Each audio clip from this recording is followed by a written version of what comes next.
les admirateurs et les admiratrices de la célèbre chanteuse Françoise Hardy n'auront plus jamais la chance d'entendre de nouvelles titres de l'artiste de renom.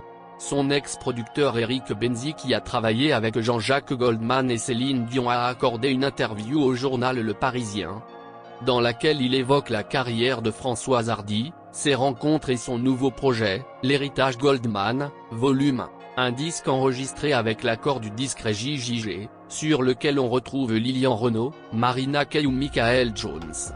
Le producteur possède un studio d'enregistrement à Bois-Colombes où sont passées de nombreuses stars. Il raconte: on enregistre tout dans la même pièce. C'est ici que Françoise Hardy a fait les voix de son dernier album. Ce sera son dernier album. Malheureusement, elle ne peut plus chanter. Elle a sorti son dernier album intitulé Personne d'autre en 2018. La chanteuse, qui dit être en internement volontaire depuis 3 ans, avait elle-même eu l'occasion de parler de sa santé défaillante, qui l'empêche de pouvoir enregistrer d'autres albums. Françoise Hardy s'est battue pendant plusieurs années contre un cancer du pharynx qui a laissé des séquelles. Grâce à 45 séances de radiothérapie, Françoise Hardy est devenue sourde d'une oreille. Je n'ai plus de salive, mes fosses nasales ne sont plus irriguées et mon fond de gorge non plus. Avec tous les problèmes respiratoires, hémorragiques et alimentaires que cela entraîne depuis 2 ans, a-t-elle déclaré à la AFP en avril 2021. Pour elle, il était totalement hors de question de reprendre un jour le chemin des studios. Dépitée par sa situation, l'interprète des tubes commente dire adieu, le temps de l'amour et mon ami La Rose a ajouté, ma vie est devenue un cauchemar, mais il vaut mieux ne pas trop en parler. Françoise Hardy, icône des années 60, est victime d'un cancer du pharynx depuis 2017, subissant un traitement lourd et des complications au quotidien. À l'occasion de son anniversaire, le photographe donne de ses nouvelles et affirme qu'elle tient bon. Françoise Hardy fête ses 78 ans, non pas avec un air de guitare, mais avec un air lugubre lié, malheureusement, aux complications de son cancer.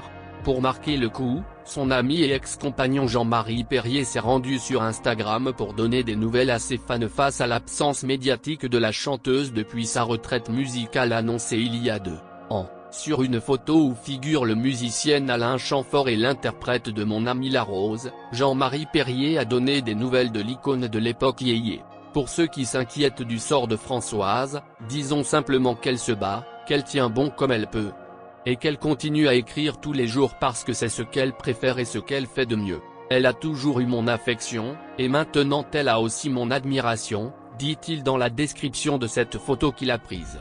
Avant de se confier, nous avons en commun de ne pas être excités par les anniversaires, alors demain, je me contenterai de boire un verre à sa santé en évitant les banalités habituelles. Si Françoise Hardy est inévitablement liée au nom de Jacques Dutronc, son premier amour reste Jean-Marie Perrier, photographe et fils d'Henri Salvador. Tous deux ont partagé 4 années de vie commune, de 1963, date de leur rencontre, à 1967, date à laquelle Françoise Hardy a rencontré le chanteur Jacques Dutronc, avec qui elle a eu un fils, Thomas. Depuis l'annonce de son cancer du pharynx sur la radio et RTL en 2019, Françoise Hardy doit faire face aux symptômes de ces traitements, qui se traduisent par des problèmes quotidiens.